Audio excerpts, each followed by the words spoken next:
Yo, what's up, guys? So today I'm going to be breaking down the infamous Tai Lopez ad.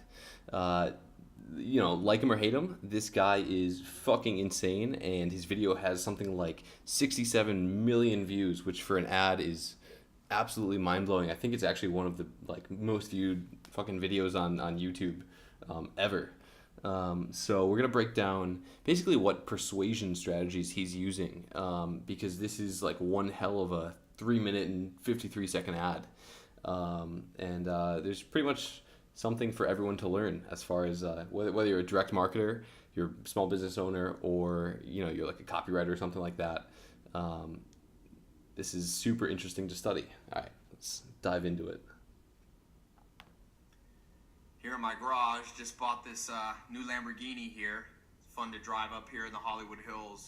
All right, so he immediately starts off with a crazy hook, where he shows off his like badass Lamborghini, and then mentions sort of like the social proof of living in Beverly Hills, which you immediately connect to, wealthy people or successful people. It's not like you think of like a homeless person when you say Beverly Hills.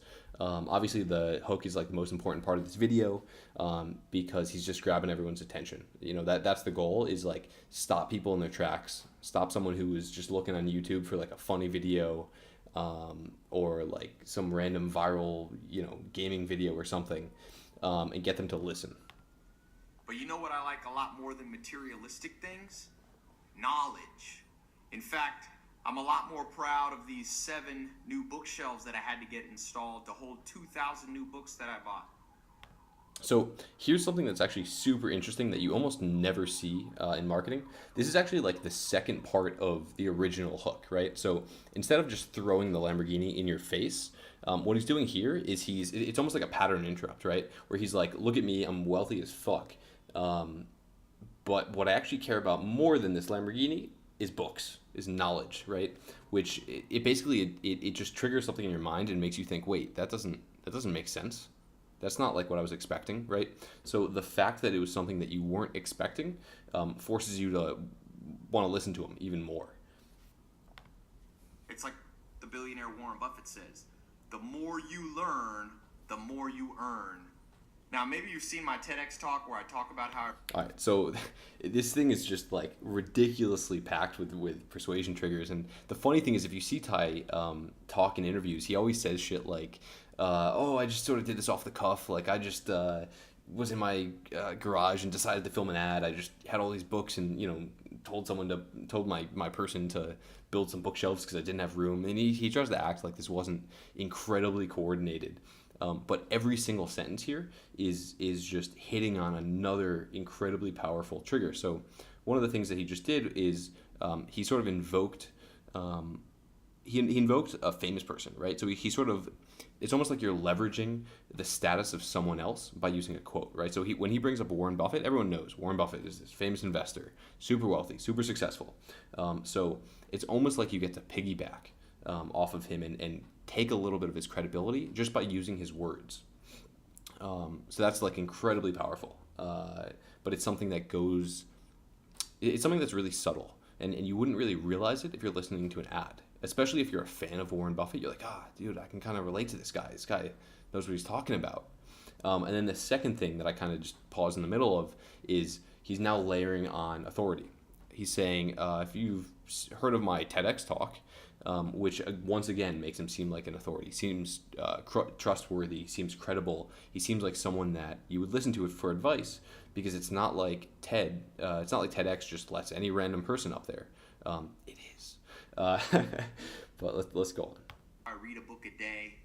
I read a book a day not to show off. It's, again, about the knowledge. In fact, again, this is just ridiculous. So he's saying, I read a book a day. So even though the average person is like, that's bullshit, no one has time to read a book a day, no one has the willpower to read a book a day, just the statement, it just, again, makes him seem like this weird character. And you were 34 seconds into this ad, and it's just layered. It's just layered with all of these different little things that are tugging at your brain, and it's like you can't click away at this point. If you've watched this far, you're just like, obviously some people will, but 95% of people are going to now watch because there's just so many different little things that you want to know. There's so many in marketing terms we call this an open loop. So many open loops. It's like, who is this guy? What the hell is he doing? Why is he making this YouTube video? Why is there this ad? Why does he have bookshelves in his fucking garage? It's just ridiculous. The real reason I keep this Lamborghini here is that it's a reminder that dreams are still possible, because it wasn't that long ago that I was in a little town across the country sleeping on a couch in a mobile home with only $47 in my bank account. All right, so another ridiculous thing that he's doing here is he's trying to be relatable, right? So the person who he's targeting with this video, you can tell this off the bat by the fact that he was using, I forget what it's called, like a giant display of wealth to get someone's attention. He's attracting basically poor people and rich people, people who identify with wealth, right? People who care about money. Someone who's like making like $100,000 a year isn't going to pay a lot of attention to this guy because they don't really give a fuck. They're like, I don't care that you have a Lamborghini. I'm doing fine myself, right? So now what he's doing is, for all the poor people out there that he wants to attract, he's trying to make it seem incredibly relatable. He wants to make it seem like he started where they are now, right? Because then what you see is you see yourself. You see version 2.0 of yourself in this video with a Lamborghini, right? Because he's like, dude, I was on a couch. I had $46. I was in a trailer park. And now another piece of this is the specificity, right? The specificity of his story, the $46, instead of saying I only had a few bucks, a trailer park, versus saying, I was kind of living in like a bad place. The specificity makes it more persuasive and more believable. And it's just like anyone who's like a college student that's kind of poor that's listening to this right now is like, this dude is a fucking badass. Not only is he super rich, but he also started out either where I am now or worse off than me and somehow got there. So now, even though this guy hasn't said anything, you're thinking, how did he get there? How did he go from point A to point B? It's just, again, it's just another question that's in your mind that you are just dying to learn. And again, we're 51 seconds into this. I didn't have a college degree. I had no opportunities. But you know what? Another thing here. He didn't have a college degree. He didn't have opportunities. What he's trying to do here is basically like objection handling. So if you're someone that's like a high school dropout and you're watching this, one of the things that you're thinking is, oh, I could never do that. I could never figure out how to get a Lamborghini. I could never figure out how to be that successful. Why? Because you it's almost like a defense mechanism. You don't want to believe that, if you worked hard enough, or if you were working harder than you are currently, you could be where this guy is. So you start popping up all these objections, whether they're true or not doesn't really matter. And he's handling that by saying, yo, I didn't have a degree, right? So anyone out there that thinks you need a college degree to be successful, now he has shattered that belief. And once again, you got to keep listening. Something happened that changed my life. I bumped into a mentor and another mentor and a few more mentors. I found 5 mentors, and they showed me what they did to become multimillionaires. Again, it's not just about money, it's about the good life, health, wealth, love, and happiness. All right, so this is another really interesting thing that he's doing. He always falls back on the use of mentors, right? He always talks about how it's not him who's fucking brilliant and smart and knows the key to everything in life. It's these mentors, it's these people he learned from. So what happens is when you leverage other people for knowledge, it sort of makes you sound like less of a guru, right? Like less of someone who is telling you, the viewer, how to live your life, and instead you're kind of like a middleman, right? You're just passing on the knowledge. You were successful because of other people. It wasn't because of you. It was because of someone else, which again just kind of makes it more relatable. It makes it seem like he's not saying, oh, look at me, how smart I am. He's like, oh, I learned from Warren Buffett, now let me teach you. And so I recorded a little video. It's actually on my website. You can click here on this video.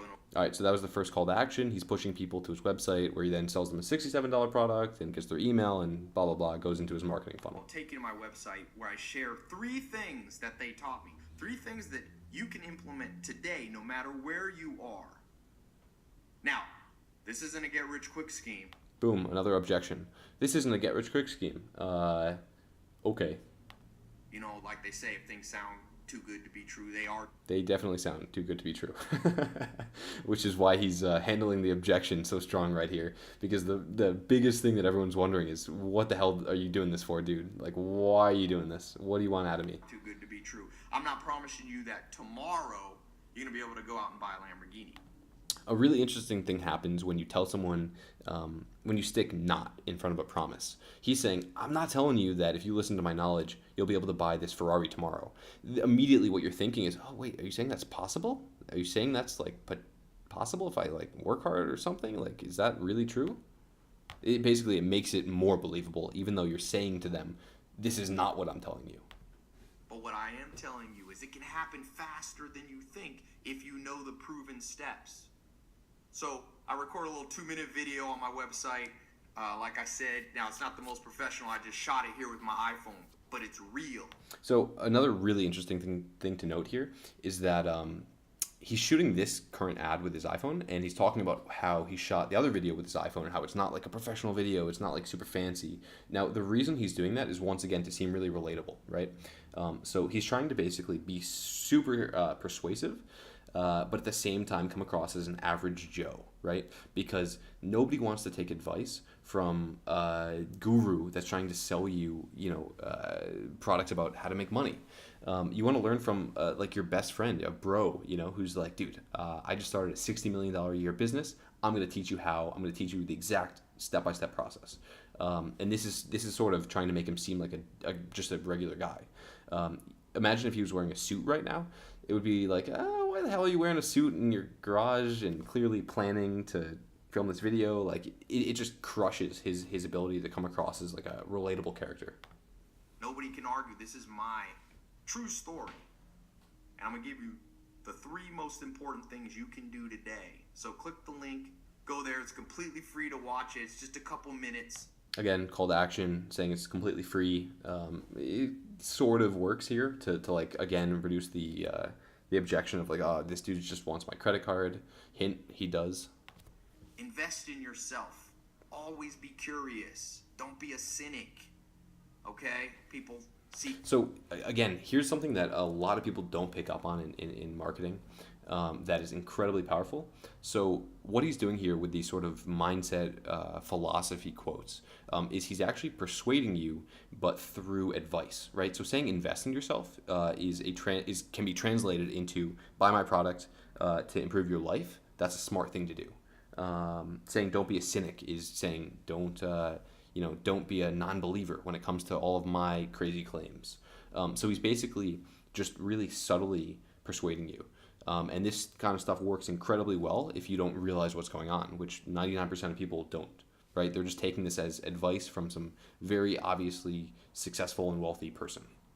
See videos like this and they say, oh, that's not real, that's for somebody else. Don't listen. Be an optimist. Like Conrad Hilton, the man who started Hilton Hotel, he said that when he's 15 years old, he read a book by Helen Keller. And that book changed his life. Books can change your life. And in that book, Helen Keller said optimism.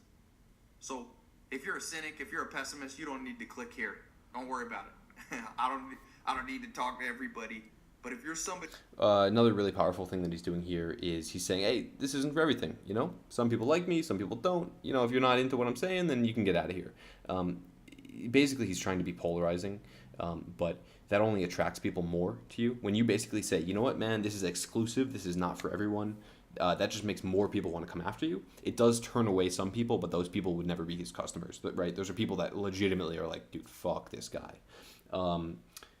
That's why at clubs, they have you wait in a super long line. That's why they make you pay $20.